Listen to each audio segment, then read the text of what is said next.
Prajwal Revanna pen drive ಪ್ರಹಸನಕ್ಕೆ ಕ್ಷಣಕ್ಕೊಂದು twist ಸಿಗ್ತಾ ಇದೆ. ಈಗ ಮಹಿಳೆಗೆ ಲೈಂಗಿಕ ದೌರ್ಜನ್ಯ ಕೊಟ್ಟ ಆರೋಪದ ಮೇರೆಗೆ ಬಿಜೆಪಿ ಮುಖಂಡ ಹಾಗೂ ವಕೀಲ ದೇವರಾಜೇಗೌಡರನ್ನ ವಶಕ್ಕೆ ಪಡೆಯಲಾಗಿದೆ ಅನ್ನೋದರ ಮಾಹಿತಿ ಲಭ್ಯ ಆಗ್ತಾ ಇದೆ.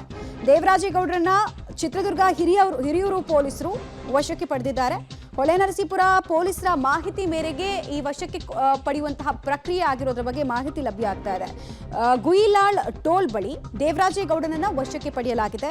ಹಿರಿಯೂರು ರೂರಲ್ ಠಾಣೆಯ ಸಿಪಿಐ ಕಾಳಿಕೃಷ್ಣ ಅವರ ನೇತೃತ್ವದಲ್ಲಿ ಈ ಪ್ರೊಸೀಜರ್ ಆಗಿರೋದ್ರ ಬಗ್ಗೆ ಮಾಹಿತಿ ಲಭ್ಯ ಆಗ್ತಾ ಇದೆ. ಇದಕ್ಕೂ ಮುಂಚೆ ಏಪ್ರಿಲ್ 1ನೇ ತಾರೀಕು ಇವರ ವಿರುದ್ಧ ಪ್ರಕರಣವನ್ನ ಮಹಿಳೆಯೊಬ್ಬರು ದಾಖಲಿಸಿದ್ರು. ಹೆಬ್ಬಾಳದಲ್ಲಿ ದೂರನ್ನ ದೇವರಾಜೇಗೌಡ ವಿರುದ್ಧ ದಾಖಲಿಸಿದ್ರು. ಇನ್ನೊಂದು ಕಡೆಗೆ ಹಿರಿಯೂರು ಕಡೆಗೆ ಪ್ರಯಾಣವನ್ನ ಹೊಳೆನರಸೀಪುರ ಪೊಲೀಸರು ವಿಚಾರಣೆಗೆ ಅಂತ ಬೆಳೆಸಿರೋದ್ರ ಬಗ್ಗೆ ಕೂಡ ಮಾಹಿತಿ ಲಭ್ಯ ಆಗ್ತಾ ಇದೆ. ಚಿತ್ರದುರ್ಗ ಪೊಲೀಸರಿಂದ ದೇವರಾಜೇಗೌಡರನ್ನ ವಶಕ್ಕೆ ಪಡಿತಾರೆ ಹೊಳೆನರಸೀಪುರ ಪೊಲೀಸರು. ಅಂದ್ರೆ ಬಾಡಿ ವಾರೆಂಟ್ ಮೇರೆಗೆ ಸ್ಥಳೀಯ ಪೊಲೀಸ್ ಠಾಣೆ ಏನಿರುತ್ತೆ ಅಲ್ಲಿಂದ ಆರೋಪಿಯನ್ನ ವಶಕ್ಕೆ ಪಡೆಯುವಂತಹ ಒಂದು ಸಾಮಾನ್ಯ ಕಾನೂನು ಪ್ರಕ್ರಿಯೆಯಲ್ಲಿ ಹೊಳೆನರಸೀಪುರ ಪೊಲೀಸರು ಭಾಗಿಯಾಗಲಿಕ್ಕಿದ್ದಾರೆ. ಡೀಟೇಲ್ಸ್ ಕೊಡ್ತಾರೆ ನಾಗೇಶ್. ಇವ್ರನ್ನ ಈಗ ಅರೆಸ್ಟ್ ಮಾಡಿರೋದಾ ಅಥವಾ ಜಸ್ಟ್ ವಶಕ್ಕೆ ಪಡೆದು ವಿಚಾರಣೆಗೆ ನಡೆಸೋದಕ್ಕೆ ಮುಂದಾಗಿದ್ದಾರಾ? ಮತ್ತೆ ಏನೆಲ್ಲ ಸೆಕ್ಷನ್ಸ್ ದೇವರಾಜೇಗೌಡರಿಗೆ ಈಗ ಕಂಟಕ ಆಗ್ತಾ ಇದೆ ಅಂತ? ಮಮತಾ, ಬಿಜೆಪಿ ಮುಖಂಡ ವಕೀಲ ದೇವರಾಜೇಗೌಡರನ್ನ ಹಿರಿಯೂರು ಪೊಲೀಸರು ಸದ್ಯ ವಶಕ್ಕೆ ಪಡೆದುಕೊಂಡಿದ್ದಾರೆ ಅನ್ನುವಂತ ಮಾಹಿತಿ ಈಗ ಸದ್ಯಕ್ಕೆ ಇರುವಂತದ್ದು. ಯಾಕಂದ್ರೆ ಹೊಳೆನರಸೀಪುರ ಪೊಲೀಸರು ದೇವರಾಜೇಗೌಡರಿಗಾಗಿ ಹುಡುಕಾಟವನ್ನ ನಡೆಸುತ್ತಿದ್ರು. ನಿನ್ನೆ ಸಂಜೆಯಿಂದಲೂ ಕೂಡ ನಿರಂತರವಾಗಿ ದೇವರಾಜೇಗೌಡರಿಗಾಗಿ ಹುಡುಕಾಟವನ್ನು ನಡೆಸಿದ್ರು. ಹೊಳೆನರಸೀಪುರ ಪೊಲೀಸ್ ಠಾಣೆಯಲ್ಲಿ ದೇವರಾಜೇಗೌಡ ವಿರುದ್ಧ 354A, 354C, 506, 509 ಸೆಕ್ಷನ್ ಅಡಿ ಪ್ರಕರಣ ದಾಖಲಾಗಿತ್ತು. ಆ ಕಾರಣಕ್ಕಾಗಿ ಮಹಿಳೆ ಮೇಲೆ ಲೈಂಗಿಕ ದೌರ್ಜನ್ಯ ಆರೋಪದ ಮೇಲೆ ಪ್ರಕರಣ ದಾಖಲಾಗಿರುವಂತಹ ಕೇಸ್ಗೆ ಸಂಬಂಧಪಟ್ಟಂತೆ ದೇವರಾಜೇಗೌಡರಿಗೆ ಹುಡುಕಾಟವನ್ನು ನಡೆಸಲಾಗ್ತಾ ಇತ್ತು. ಇವತ್ತು ಸಂಜೆ 9 ಗಂಟೆ ಸುಮಾರಿಗೆ ದೇವರಾಜೇಗೌಡ ಹಿರಿಯೂರು ಟೋಲ್ ಬಳಿ ಇದ್ದಾರೆ ಅನ್ನುವಂತ ಮಾಹಿತಿ ಹೊಳೆನರಸೀಪುರ ಪೊಲೀಸರಿಗೆ ಸಿಗುತ್ತೆ. ಆ ಕಾರಣಕ್ಕಾಗಿ ಹೊಳೆನರಸೀಪುರ ಪೊಲೀಸರು ರೀಚ್ ಆಗ್ಲಿಕ್ಕೆ ತಡವಾಗಬಹುದು ಅನ್ನುವಂತ ಕಾರಣಕ್ಕೆ ಅಲ್ಲಿಯ ಸ್ಥಳೀಯ ಪೊಲೀಸರಿಗೆ ಮಾಹಿತಿಯನ್ನು ನೀಡಿರುವಂತದ್ದು. ಈ ರೀತಿ ದೇವರಾಜೇಗೌಡ ಅನ್ನುವಂತ ಆರೋಪಿಯೊಬ್ಬ ಅಲ್ಲಿ ಇರ್ತಾನೆ, ಅವರನ್ನು ವಶಕ್ಕೆ ಪಡೆದುಕೊಳ್ಳಿ ಅನ್ನುವಂತ ಮಾಹಿತಿಯನ್ನು ಹೊಳೆನರಸೀಪುರ ಪೊಲೀಸರು ಕೊಟ್ಟಿರ್ತಾರೆ. ಆ ಮಾಹಿತಿ ಆಧಾರದ ಮೇಲೆ ಸದ್ಯ ದೇವರಾಜೇಗೌಡರನ್ನ ಹೊಳೆನರಸೀಪುರ ಪೊಲೀಸರು ಈಗ ಸದ್ಯ ತೆಗೆದುಕೊಂಡು ಬಂದು ವಿಚಾರಣೆ ಮಾಡ್ಲಿಕ್ಕೆ ಮುಂದಾಗಿದ್ದಾರೆ ಅನ್ನುವಂತ ಮಾಹಿತಿ ಕೂಡ ಸದ್ಯಕ್ಕೆ ಇರುವಂತದ್ದು. ಮಮತಾ, ಈಗ ಅರೆಸ್ಟ್ ಪ್ರೊಸೀಜರ್ ಏನಾದ್ರೂ ಮುಂದಾಗ್ತಾರ ಹೊಳೆನರಸೀಪುರ ಪೊಲೀಸರು? ಐಒ ವಿವೇಚನೆಗೆ ಸಾಮಾನ್ಯವಾಗಿ ಇಂಥ ವಿಚಾರಗಳು ಬಿಟ್ಟಿರುತ್ತೆ. ಅಂದ್ರೆ ನೋಟಿಸ್ ಕೊಟ್ರು ಅವರು ಗೈರಾಗಿದ್ರೆ ಅವ್ರ ವಿವೇಚನೆಗೆ ಬಿಟ್ಟಿರುತ್ತೆ. ಸೊ ಅಂತದ್ದೇನಾದ್ರೂ ಡೆವಲಪ್ಮೆಂಟ್ ಎಕ್ಸ್ಪೆಕ್ಟ್ ಮಾಡ್ಬೋದಾ ನಾವು ಈ ಪ್ರಕರಣದಲ್ಲಿ?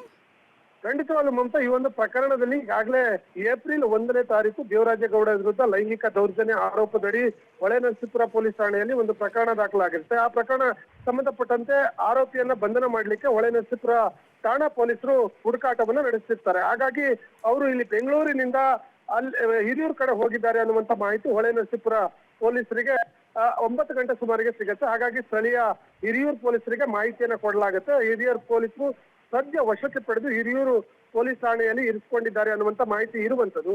ಇಲ್ಲಿಂದ ಹೊಳೆನರಸೀಪುರ ಪೊಲೀಸರು ಹೋಗಿ ಅವರನ್ನ ವಶಕ್ಕೆ ಪಡೆದುಕೊಂಡು ಅರೆಸ್ಟ್ ಪ್ರೊಸೀಜರ್ ತೋರಿಸಿ ಪ್ರಕರಣಕ್ಕೆ ಸಂಬಂಧಪಟ್ಟಂತೆ ಏನೆಲ್ಲ ಮಾಹಿತಿ ಕಲೆ ಹಾಕಬೇಕು ಅವೆಲ್ಲನೂ ಕೂಡ ದೇವರಾಜೇಗೌಡ ಅವರಿಂದ ಮಾಹಿತಿಯನ್ನ ಕಲೆ ಹಾಕುವ ಕೆಲಸವನ್ನ ಹೊಳೆನರಸೀಪುರ ಟೌನ್ ಪೊಲೀಸರು ಮಾಡ್ತಾರೆ ಅನ್ನುವಂತ ಮಾಹಿತಿ ಈಗ ಸದ್ಯಕ್ಕೆ ಇರುವಂತದ್ದು. ಮಮತಾ, ರೈಟ್, ಧನ್ಯವಾದ ನಾಗೇಶ್ ತಮ್ಮೆಲ್ಲ ಮಾಹಿತಿಗಾಗಿ. ಒಟ್ಟಿನಲ್ಲಿ ಕೆಲವು ಬೇಲೆಬಲ್ ಸೆಕ್ಷನ್ಸ್ ಅನ್ನು ಹಾಕಿದ್ರು, ನಾನ್ ಬೇಲೆಬಲ್ ಸೆಕ್ಷನ್ ಕೂಡ ಇನ್ಕ್ಲೂಡ್ ಆಗಿರೋದ್ರಿಂದ ಅರೆಸ್ಟ್ ಪ್ರೊಸೀಜರ್ ವೇಳೆ ಅವರಿಗೆ ಜಾಮೀನು ಪಡ್ಕೊಳ್ಳುವಂತಹ ಕಾನೂನು ಆಯ್ಕೆ ಸದ್ಯಕ್ಕಂತೂ ಸಿಗ್ತಾ ಇಲ್ಲ.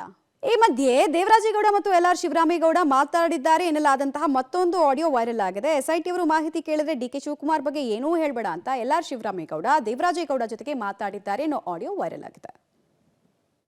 ನಮ್ಗೆ ನೋಟಿಸ್ ಕೊಡ್ತಾರಣ್ಣ SIT ಅವರು? ಕೊಡ್ತಾರೆ. ಅಲ್ಲಿ ನಾವು ಏನ್ ಮಾತಾಡೋಣ ಬೇರೆ SIT ಅವ್ರು ಕೊಟ್ಟಾಗ್ಲೂ ಸಹಿತ DK ಬಗ್ಗೆ ನೀನ್ ಚಕ್ಕಾರ ಎತ್ಬೇಡ. ಸರಿ ಅಣ್ಣ. ನಾನು ಇವತ್ತಿಂದ ಹೋರಾಟ ಮಾಡ್ತಾ ಇಲ್ಲ. ನಾವು ಈ ಕೃತ್ಯಗಳನ್ನೆಲ್ಲ ಕಡಿಮೆ ಆಗ್ಬೇಕು, ನಮ್ ತಾಲೂಕು ಕ್ಲೀನ್ ಆಗ್ಬೇಕು ಅಂತ ನಾನು ಆಲೆ ಬಹಳ ದಿವಸದಿಂದ ಹೋರಾಟ ಮಾಡ್ತಾ ಇದ್ದೀನಿ. ನನ್ನ ವಿಡಿಯೋ ಬಿಟ್ಟಿರೋದು ಇವತ್ತೇನ್ ಬಿಟ್ಟಿದ್ದೀನಿ, ನಾನು ಫೇಸ್ಬುಕ್ ಅಲ್ಲಿ ಎಲ್ಲ ನಾನು ಹೋರಾಟ ಮಾಡಿದ್ದೀನಿ, ಕೋರ್ಟ್ ಅಲ್ಲೂ ಹೋರಾಟ ಮಾಡಿದ್ದೀನಿ. ಅವ್ರ ವಿರುದ್ಧವಾಗಿ ಈಗ ಬಿಟ್ಟು ಚರ್ಚೆನೇ ಇಲ್ಲ ಅಂತ ಹೇಳಿ. ಸರಿ ಆಯ್ತಣ್ಣ. ಇವರೇ ನಮ್ಗೆ ನೋಟಿಸ್ ಕೊಡ್ತಾರಣ್ಣ SIT ಅವರು? ಕೊಡ್ತಾರೆ. ಅಲ್ಲಿ ನಾವು ಏನ್ ಮಾತಾಡೋಣ ಬೇರೆ SIT ಅವ್ರು ಕೊಟ್ಟಾಗ್ಲೂ ಸಹಿತ DK ಬಗ್ಗೆ ನೀನ್ ಚಕ್ಕಾರ ಎತ್ಬೇಡ. ಸರಿ ಅಣ್ಣ. ನಾನು ಇವತ್ತಿಂದ ಹೋರಾಟ ಮಾಡ್ತಾ ಇಲ್ಲ. ಹೌದಣ್ಣ. ನಾವು ಈ ಕೃತ್ಯಗಳನ್ನೆಲ್ಲ ಕಡಿಮೆ ಆಗ್ಬೇಕು, ನಮ್ ತಾಲೂಕು ಕ್ಲೀನ್ ಆಗ್ಬೇಕು ಅಂತ ನಾನು ಆಲೆ ಬಹಳ ದಿವಸದಿಂದ ಹೋರಾಟ ಮಾಡ್ತಾ ಇದ್ದೀನಿ. ನನ್ನ ವಿಡಿಯೋ ಬಿಟ್ಟಿರೋದು ಇವತ್ತೇನ್ ಬಿಟ್ಟಿದ್ದೀನಿ, ನಾನು ಫೇಸ್ಬುಕ್ ಅಲ್ಲಿ ಎಲ್ಲ ನಾನು ಹೋರಾಟ ಮಾಡಿದ್ದೀನಿ, ಕೋರ್ಟ್ ಅಲ್ಲೂ ಹೋರಾಟ ಮಾಡಿದ್ದೀನಿ. ಅವ್ರ ವಿರುದ್ಧವಾಗಿ ಈಗ ಬಿಟ್ಟು ಚರ್ಚೆನೇ ಇಲ್ಲ ಅಂತ ಹೇಳಿ. ಸರಿ ಆಯ್ತಣ್ಣ.